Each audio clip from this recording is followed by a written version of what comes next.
he can visualize a doctor, a physician, who has to meet with many sick people. And he can say, how can I enjoy my health if many people around me are sick? And you know that if the doctor is sick, there's no hope for anyone. So the job, the duty of a doctor is to keep himself healthy so that he can help his patients. So if you see too many people suffer in the world around you, and if you don't know how to suffer less, how to nourish yourself with joy and happiness, you will be like everyone and you cannot help.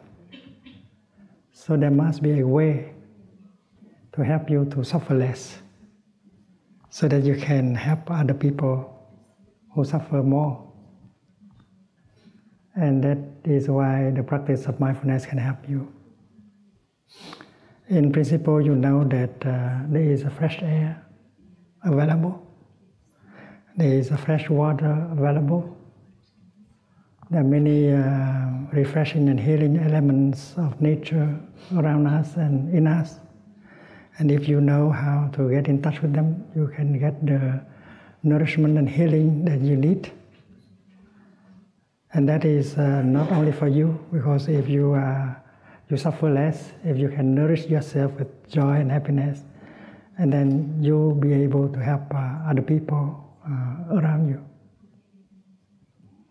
So the practice is to preserve ourselves, not to allow ourselves to be overwhelmed by the situation of suffering all around. And this is possible with mindfulness, because you know that the fresh air is available, the sunshine is available, the fresh water is available, many wonders of life are available. Mother Earth is there to help you heal and nourish. And if you are aware of that, you allow Mother Earth and all these wonders to embrace you and to help you heal. And you become an instrument of healing for other people around you.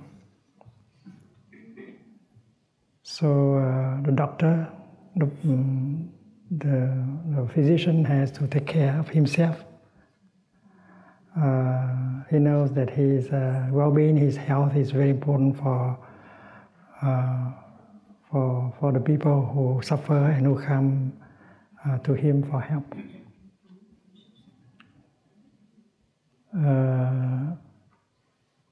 The practice of mindful breathing, mindful walking, allowing yourself to be fully present in the here and the now in order to be nourished by nature is very important.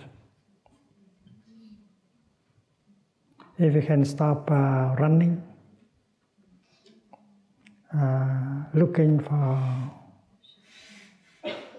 things, we can allow ourselves to be fully present in the here and the now, and let refreshing and healing elements of nature to heal us, and then we can become an instrument of peace, of happiness, of joy to help other people to suffer less.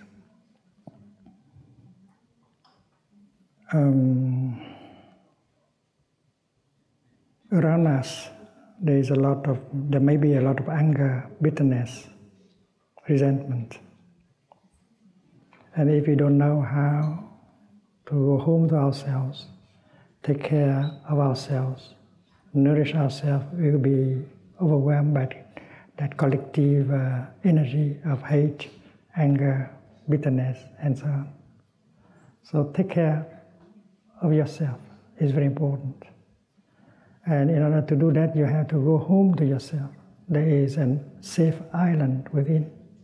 We have to go home to ourselves by the way of mindful breathing, mindful walking, and we can calm down our body, our feelings, and begin to feel peace, and we will be able to see things more clearly. We know what to do and what not to do in order not to make the situation worse. And we realize that one in-breath or one mindful step can already help to bring a little bit more of calm, of peace. So we are not, we do not give up. We see that hope is always there, and we don't feel powerless, helpless. Because if we know how to practice mindfulness of breathing, of walking, we see that one single in-breath, one single step can already make a difference. And that is exactly what makes us hopeful.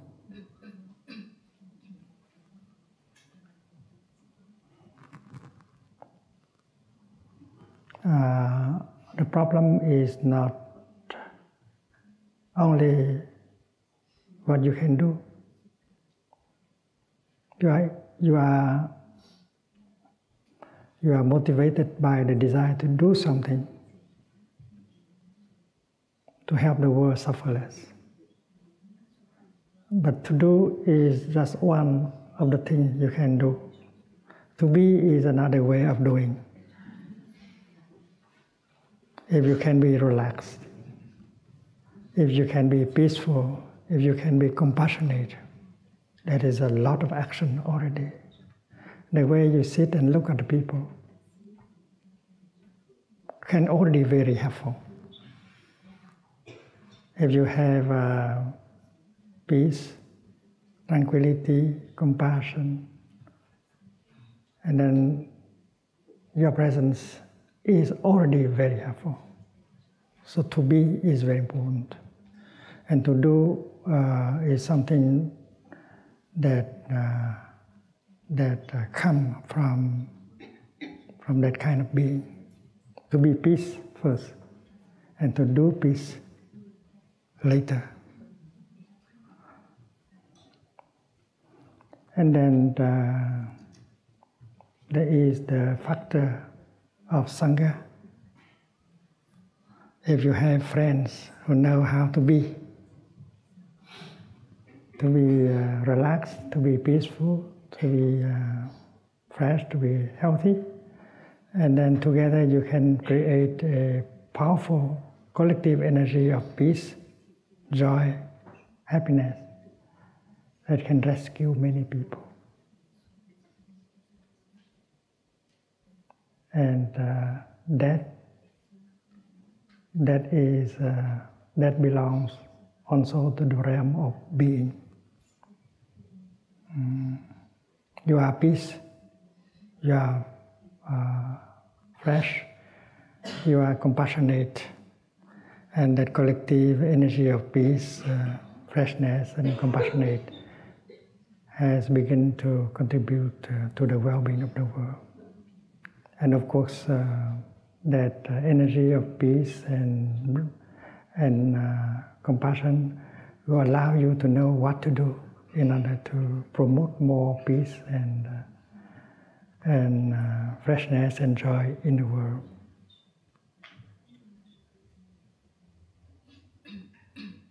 So the answer is how to protect oneself from being carried away by the collective energy of hate, violence, bitterness, anger. How to create an island of peace and freshness and compassion within. And then if there is a group of people who can do that, and they can be a refuge from many other people. That is why building a group or practitioner is very, very important.